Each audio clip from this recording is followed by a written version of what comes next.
Assalamu alaikum, dear viewers, once more.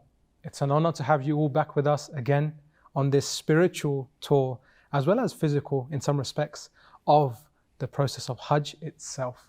Now, if you remember last time in our episode, we were joined by our respected Syed Raza Rizvi, our Hajj expert, our dear alim, who explained some of the backgrounds to the Hajj itself. So we covered the three different types, as well as their brief meaning, and in terms of the background to the Hajj, the building of the Kaaba, Prophet Ibrahim, and the like.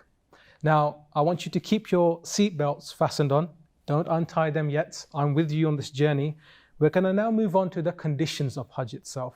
And specifically today, we're going to be speaking about bulugh, or in English, puberty, and what we really mean by it. So without any further delay, I would like to welcome our dear scholar, Syed Raza Rizvi, to the show. Dear Syed, Assalamu alaikum wa rahmatullah. Wa alaikum assalam wa rahmatullah. Hope you're well today. Alhamdulillah. Just carrying on from where we left off last time, I would like to now focus upon the conditions of Hajj itself, specifically puberty, or in Arabic, bulugh. What do we mean by this? Bismillah ar-Rahman ar-Rahim. So there are conditions for the obligations of ibadat and many responsibilities in Islam. And two most important conditions are sanity and adulthood. When do we count a person as an adult? So there are, for boys, there are three conditions. Number one, puberty. So when they grow the pubic hair. Number two, if they have a wet dream. And number three, if they reach 15 years of lunar calendar. Yes. So once they complete their 15 years of lunar calendar, every year there are about 11 days less in the lunar calendar. So they lose 10, 11 days every year, approximately. So 15 years will be about 5 months shorter, in the sense that they'll be 5.5 months earlier than the 15 solar calendar months. So this is for boys. That's how they become adults. And for girls, when they reach 9 years of their age, there may be difference of opinion that likewise when the girls also reach an age when they are seeing the periods, but that is mostly disputed. Most scholars say that no, girls become more mature psychologically and Islamically at 9. Okay. So essentially speaking then, for girls it's 9 years, and again it's not solar, it's lunar. Lunar. And for boys it's also lunar, not solar. Yes. So we're talking not 15 then, 14 and a half roughly. Yes. Okay. And because this question comes up quite a lot in our madrasas and our local interactions with the youth, that they want to start praying or preparing for Hajj, mashallah, and they keep asking, when am I, due? So 14 and a half for boys, according to the lunar calendar. Latest. Okay. Thank you once more, dear Syed. And in this respect, if a person is at the age of being bulugh itself, now next time we're going to be covering ability, but why is it specifically at the age of bulugh? Why not before? There are many ibadat, and the ibadat may be acceptable. You may be receiving reward for them, but the ibadat is only obligatory once you're an adult. Okay. And the Hajj will be accepted from you, or which is called Hijjatul Islam. Yes. The Hajj, which is once in a lifetime, if you have the ability, if you have all the means, then you have to perform one Hajj in a lifetime. Okay. And that Hajj is only acceptable once you become baligh. So your father or mother or some adults take you to Hajj when you were only 4, and they make you perform all the actions when you were, let's say, 6 or 7 or 8. But because you are not baligh, your wajib Hajj or Hijjat al-Islam is still remaining on you, which you have to perform once you become an adult. Okay, so there's no, you could say in our language, like our tone, no cheating. You have to be the age. You can't go before that. My mum or dad took me. You have to be of age. Yes. Okay. I apologize if that's sad news for some, but again, that's the whole part of the flavor of the experience of Hajj. You really want to know what you're doing, essentially. That's why Islam advocates the age of bulugh itself.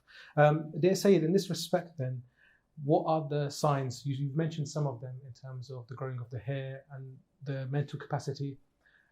What are the other specific signs, if any, apart from these three? These are the three major signs, and any one of those, if they are fulfilled, then the ghusl becomes wajib, the ritual bathing, the prayers, the fasting, the Hajj, and all other obligations apply to a person. Now, so there may be an age where a person cannot be convicted, but they are responsible. Yes. And from a very early age, Islamically, a person is responsible. There is another term which does not apply to ibadat, but may apply to marriage and other responsibilities, like other than bulugh rashid. Yes. So a person who is independent or very sensible to make their own independent decisions. Yes. For both boys and girls. So Rashid and Rashida. But bulugh is sufficient for performing the Hajj or all other acts of worship which are called ibadat. Okay. Thank you once more, dear Syed. And just following along on this matter, do I have to do, if I'm of age now, let's say myself, I've reached the age of bulugh, I'm baligh now, do I have to follow a marja then, or can I do it myself, essentially speaking? Now, unfortunately, the teachings and the practices of Islam are not as straightforward that you can just perform them from your own personal capacity or personal views. Yes. You don't need to do taqleed that there are 5 prayers, or there is the month of Ramadan which has fasting, or there is a Hajj. But the details of Hajj, wherever there may be a difference of opinion, one must do taqleed. Okay. Even in the prayers, fasting, Hajj, all places where there may be a difference of opinion. Because we cannot derive these rulings from the Quran and Hadith ourselves, then all disputed places or difference of opinion, we must follow the most learned person. Okay. And that most learned person will tell us that, okay, in the places of difference of opinion, this is what the most learned person may think today, because you want to take the word or the fatwa from the most learned so that you may be performing the actions as the Holy Prophet ﷺ wanted you to do. Yes. So it is very important to follow an expert to perform Hajj. Okay. And just on that point then, they said, like you mentioned that some people follow different marajas, different experts in this field. What if I'm doing the Hajj, I follow X scholar, my best friend's doing Hajj as well, but he follows Y. He has a different way of doing certain things, I have a different way. Can we both then say we've both done our Hajj correctly? Okay, most of the things in Hajj will not have any differences. So for example, all Maraja will say Hajj Tamattu has 2 parts, Umrah Tamattu, Hajj Tamattu. Yes. Umrah Tamattu has 5 obligations, Hajj Tamattu may have 13. All of those practices, even everything will be same, except for minor differences, which we will bring up later, Okay. where they may differ.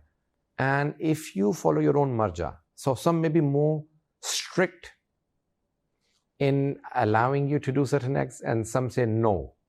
Okay. It is not restricted to this. You can actually, for example, this is Maqam Ibrahim.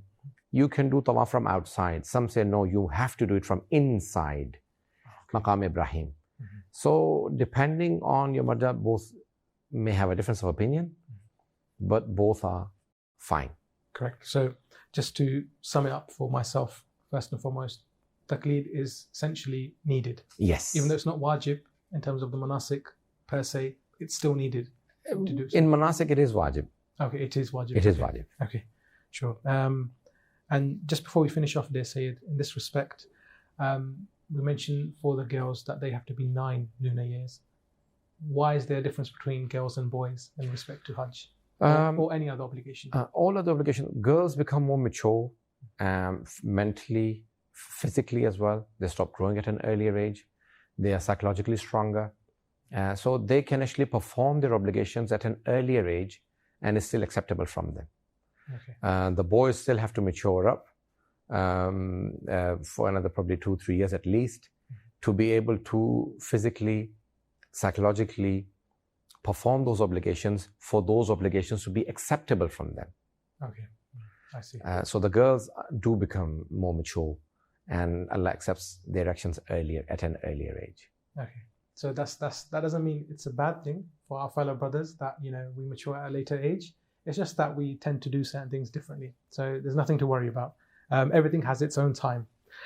Dear Syed, before we finish off then, just the final question on this part. If someone has like a mental incapacity, or they don't fulfill the requirements of bulugh because of an illness or mental disability, would that affect, again, would the conditions then apply to them of bulugh, or they just have to wait until further notice? So there are physical capacity, which is called bulugh, and then there is a mental capacity, which is called aql. They have to be aql. So if they are sane, then it is acceptable. If they are insane, then they have no obligations whatsoever in Islam.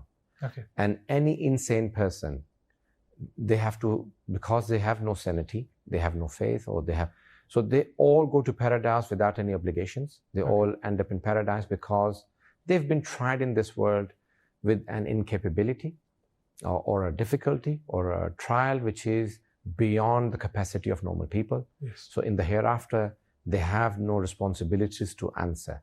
So they don't have to pray or fast or perform Hajj, and yet they will still make it to paradise without any obligations. Okay. Thank you once more, dear Syed, for your time today. And our dear viewers, also thank you to you. You can now unfasten the seatbelt for a few minutes, you could say, as you unwind and recollect your thoughts on our discussion today with our dear Syed on the conditions of Hajj. And specifically, like I said, this episode was focusing on bulugh, so puberty and the coming of age. Inshallah, join us again for our next episode, where we're going to be focusing still on the conditions of Hajj, but specifically on ability. So how can I go to Hajj, and what does ability mean in this respect? So on behalf of Safiya TV, until next time, please keep us in your du'as. Wassalamu alaikum wa rahmatullahi wa barakatuh.